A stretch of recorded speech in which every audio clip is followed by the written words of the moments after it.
Pasig. Pasay. Ha? Pasay. Sige po, tayo po ay mag-riddle-riddle. Riddle-riddle po.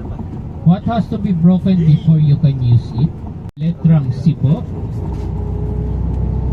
Ano pong letrang C natin sa NCR? Hindi po.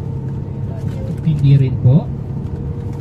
Ang Caloocan, susundan ng ating letrang L. Ang last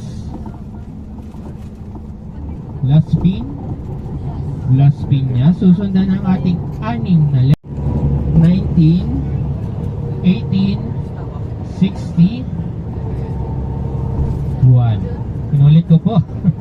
June 19, 1861. So, kung saan po tayo pupunta, ang ating Rizal Shrine, doon po siya pinanganak. So, kailan po ang kanyang kamatayan? December 30, 1896. Yes po. So, saan po siya binaril?